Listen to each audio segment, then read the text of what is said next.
आज हम बात करेंगे मेनोपॉज के बारे में और मेनोपॉज हो जाने के बाद जो वजाइनल ब्लीडिंग होती है उसकी क्या वजूहात हैं और इनमें किस लेवल पर जाकर आपको अपने गायनेकोलॉजिस्ट से कंसल्ट करना है और इसका क्या इलाज हो सकता है।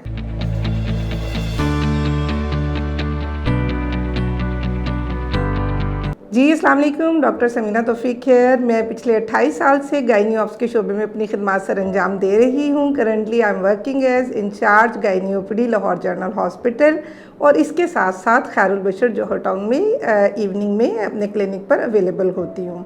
आज बात करेंगे हम मेनोपॉज के बारे में। मेनोपॉज और मेनोपॉज के बाद होने वाली ब्लीडिंग को समझने के लिए मैं आपको पहले मेनोपॉज के बारे में कुछ बताना चाहूँगी कि वो ख़वातीन जिन्हें 1 साल तक मुसलसल माहवारी ना आए या माहवारी का अमल ना हो तो हम लेबल कर देते हैं कि इनका मेनोपॉज हो गया है और उन्हें कहते हैं ये मेनोपॉजल ख़वातीन हैं।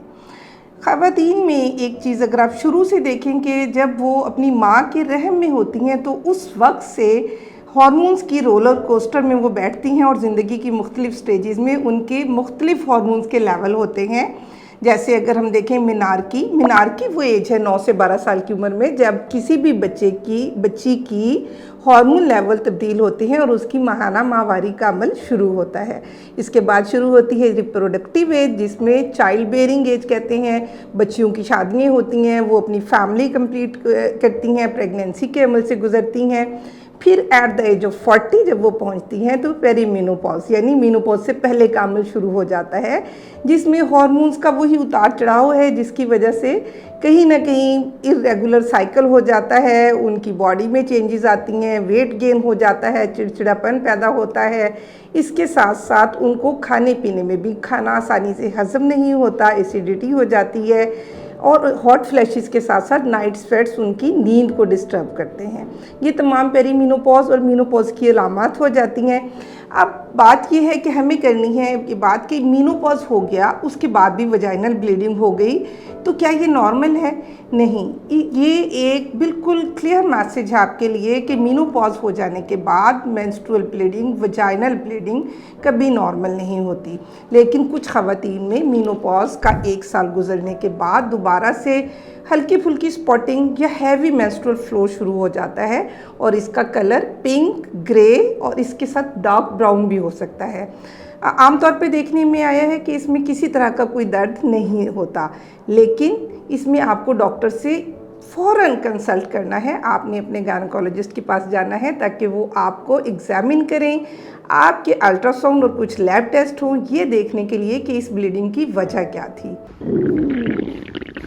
लगता है बाजार के खाने बहुत खाते हो। जी डॉक्टर साहब, मैं ये मेडिसिन प्रिस्क्राइब कर रहा हूँ, वो आप ले लेना। अब कोई भी मसला हो तो मरहम से डॉक्टर की ऑनलाइन कंसल्टेशन बुक करो क्योंकि डॉक्टर से बात होगी अब घर पर। हम इस पर इतना ज़ोर किस लिए दे रहे हैं? इसकी वजह यह है कि 10% ख़वातीन जो मेनोपॉज के अमल से गुजरने के बाद वजाइनल ब्लीडिंग का शिकार होती हैं उनमें यूट्राइन कैंसर के चांसेस होते हैं। यूट्राइन कैंसर वो कैंसर है जिसे अगर हम अर्ली स्टेज 1, स्टेज 2 पे डायग्नोज कर लेते हैं तो सर्जरी के ज़रिए हम इससे मुकम्मल छुटकारा पा सकते हैं और एक नॉर्मल लाइफ गुजार सकते हैं। लेकिन यही कैंसर अगर स्टेज 3 या 4 पे डायग्नोज होता है तो आप जानते हैं कि प्रोग्नोसिस बुरा होता है और ज़िंदगी को ख़तरा लाहक होता है। अब वो 10% ख़वातीन कौन हैं जिन्हें वजाइनल ब्लीडिंग मेनोपॉज के बाद हुई और उनमें कैंसर के चांसेस हम कहते हैं जी ज़्यादा हैं, हमें डायग्नोज करना है कि क्या है।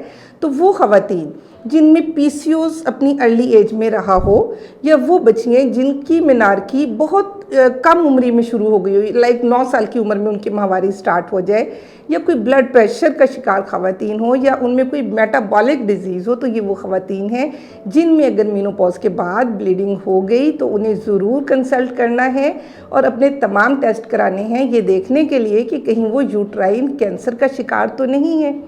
अब इसका इलाज क्या होता है? अगर ब्लीडिंग हो गई, आप अपने गायनेकोलॉजिस्ट के पास गए तो इलाज के लिए आपको वजह को तलाश करना है। बाज़ औक़ात बहुत मामूली वजह होती है, वल्वा वजाइना या कोई सर्वाइकल पॉलिप या यूट्राइन पॉलिप, और वो हिस्टेरोस्कोपी के लिए आसानी से रिमूव हो जाता है। बस का हार्मोन्स इसकी वजह होते हैं।